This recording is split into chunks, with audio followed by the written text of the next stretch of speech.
If you're setting up a new iPhone or just want a separate Apple account, I'll show you exactly how to create one using your email address. So first we're in the hello screen and we're going to go ahead and swipe up. Then we're going to choose our language. Next, we're going to choose our country or region. So wherever country you're from, go ahead and put that in.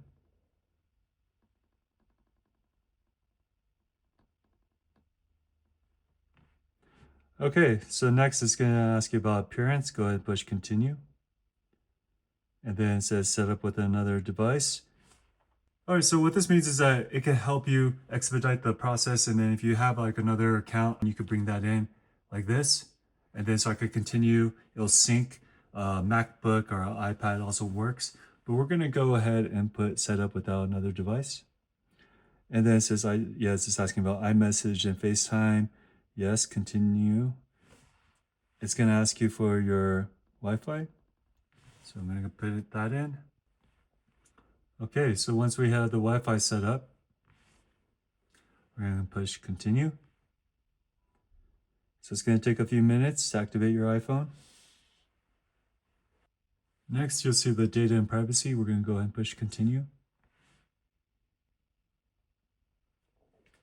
Okay, so here you can put in your age range. We're going to go ahead and put adult. And this is the point where you can do the Face ID scan. I'm going to skip it for the video's purposes for now, but then it's going to ask you to rotate the phone, show your face from 180 degrees, 360 degrees.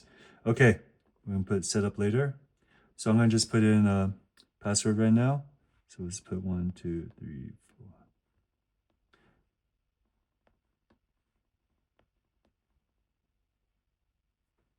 4. Okay, so once the screen pops up, transfer your apps and data, we're going to go ahead and put don't transfer anything.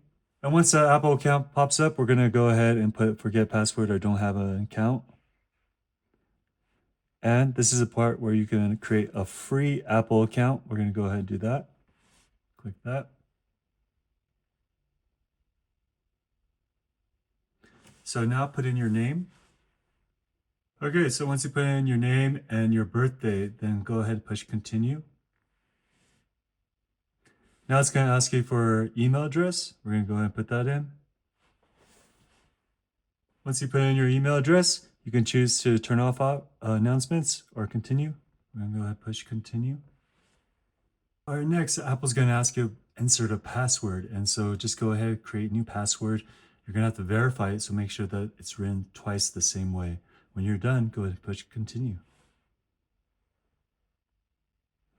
Okay, so now we're going to put in our phone number.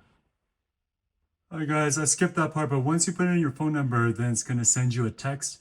It's going to be a 6-digit text, and then with a number, and then you put that in, and then it will take you to terms and conditions. Go ahead and put agree. You can actually read through it, and now we're pretty much set up.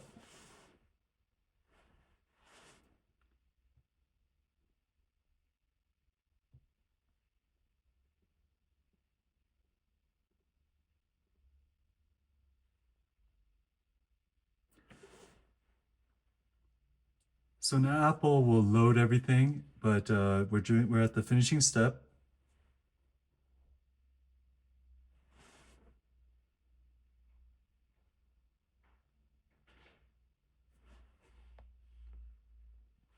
And then it asks you if you want to update your iPhone automatically.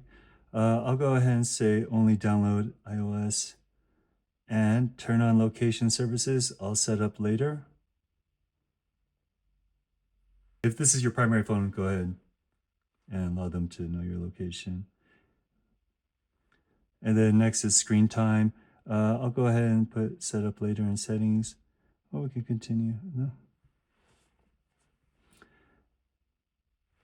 It's going to ask you about analytics, if you want light or dark, and I'll put auto, so in the evening time it'll become dark mode.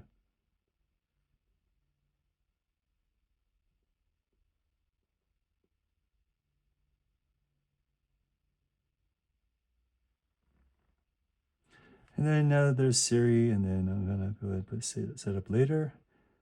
continue for the messaging, data, and sensors used by settings. We'll put continue. Emergency SOS. It's gonna just, you might want to go ahead and read through that. Crash detection. That's if you are in a car accident, your iPhone will send a message automatically to 911 or any emergency services. Okay, so now we're pretty much set up, and that's how you create a new Apple account on your iPhone using an existing email. I use the Gmail. If this video helped you, please give it a thumbs up or subscribe. It really helps the channel. And we are ready to start with our new account. And this is pretty much the standard default settings for your new Apple iPhone, or refreshed Apple iPhone with a new Apple account. So yeah, I have videos where I show how to organize. For example, like you might not want to use certain settings. This says turn on iMessage and FaceTime. I'm going to put don't use, but you might want to turn on iMessage and FaceTime. I'm going to write don't use again. It's very persistent sometimes. But for example, I might not need Apple TV. So I'm going to go ahead, hold it down. And now I can actually go ahead and delete the apps I don't want. You might not actually want to delete the apps, but you can remove from home screen. And that's what I recommend. Remove from home screen. You might need some of these apps. So go ahead. I don't need stocks. So I'm going to remove from home screen. And since these are like the Apple defaults, you probably don't want to delete them. But whatever you're not going to be using, contacts are not going to be using that. So you can go ahead and remove that. But yeah, thanks for watching, and check out some of the other videos for more tips about organizing and everything. I'll see you guys next time. Bye-bye.